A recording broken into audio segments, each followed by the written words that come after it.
More cases are being reported every day. But what is special about Nepal is that the vast majority of these cases are not in the communities, but are in people coming back from outside, mainly from India. And so the cases that are being reported in Nepal are mainly from returnees. People who are in quarantine test positive, and that gives these large numbers of cases that we see in Nepal. We'll have to see in Nepal how it goes.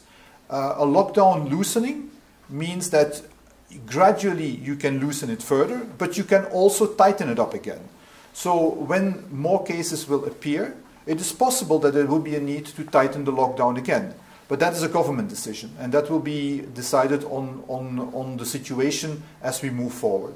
You mentioned that many people in Nepal are asymptomatic, which means they don't have any symptoms when they're infected. That means that actually they are healthy. They don't cough, they don't have fever, and so on.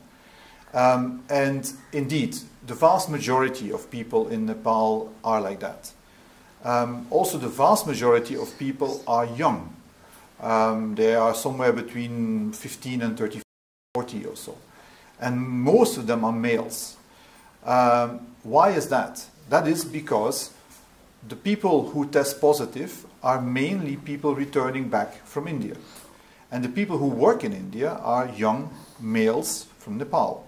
So it's that population that is coming back from India that is being tested and that tests positive.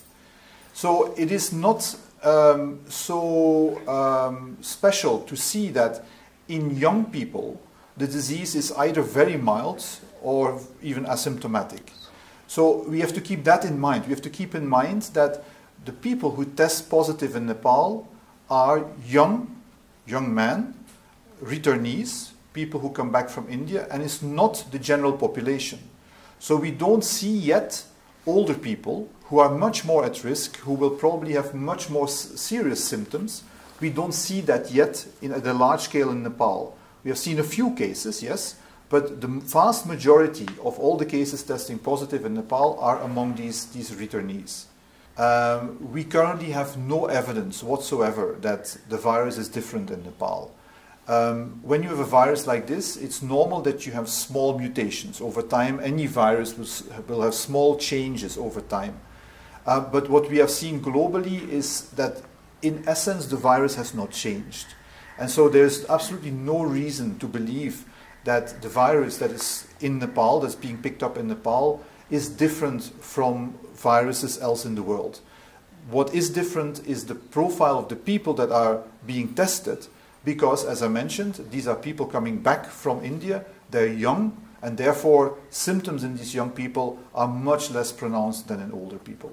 PCR and RDT are two laboratory tests, and both are used in COVID, but they're actually very different tests. RT-PCR looks for the virus. So you take a sample, usually a nasal sample or a throat sample, and you look whether the virus is there. And if you can find the virus, it means that there is a current or a very recent infection. PCR does not say whether the virus is alive. It just says whether the virus is present.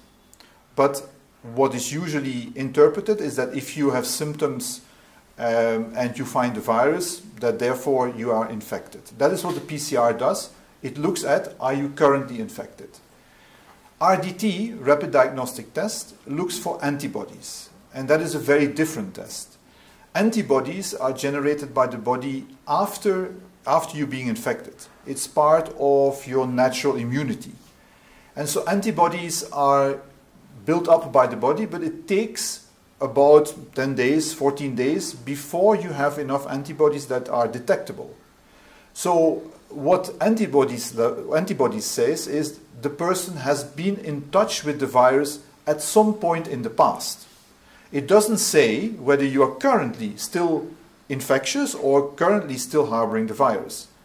So these are two very different things. The PCR tells you, is the person currently having the virus? The RDT says, has the person been in the past in contact with the virus? And therefore you cannot use one in replacement of the other.